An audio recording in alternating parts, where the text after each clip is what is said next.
If 500 horsepower wasn't enough for your V6, how about 600 horsepower?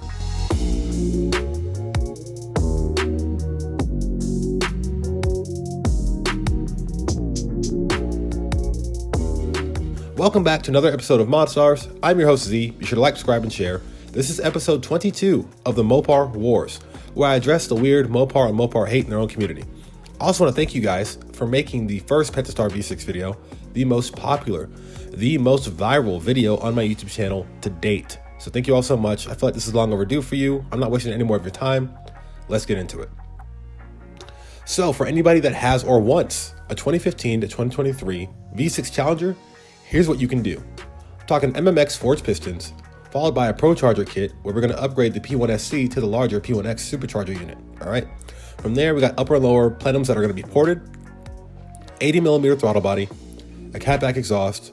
Then we're going to upgrade the fuel system with the fuel booster and the Pro Commander kit to run flex fuel. All right. After that, we got an aluminum drive shaft, a 390 differential with a differential brace, a 2800 stall torque converter, and StopTech Z26 Street Warrior brake kit. That's literally it. So the few negative Nancy comments we got in the first video, we just addressed all that in about a minute or less.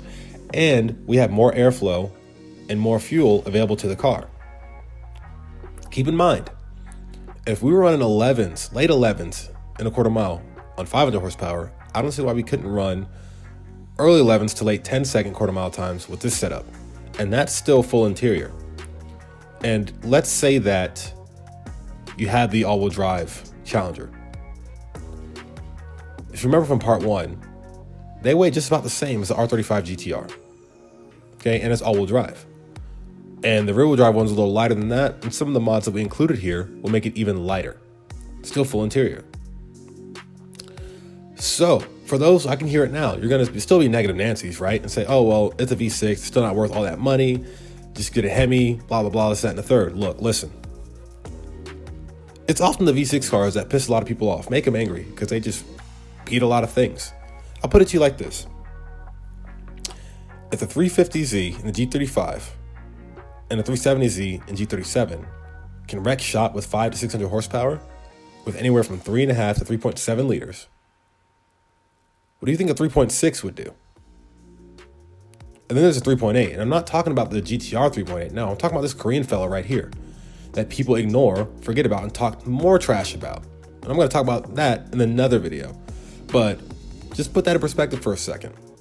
You don't think this can compete with those cars either? Interesting. Oh, by the way, those aren't turbocharged cars too. Those G35s and Infinities and such, they're also running 600 horsepower supercharger kits as well. Something to think about. So all that being said, you can still drop weight on this car like they do with the HELLCATs, the Demons, and some scat packs, right? You can still put a drag pack on it. And if you're still not happy with the results, it's supercharged. You can run a smaller pulley to run more boost, making more power. And that's not even including the flex fuel that you can run as well. So let me know what you guys think. If you want a parts list, DM me or comment below with your car, your budget, and your goals. Stay tuned for the next one. Like, subscribe, and share. If you don't know, now you know, but do what you want to do.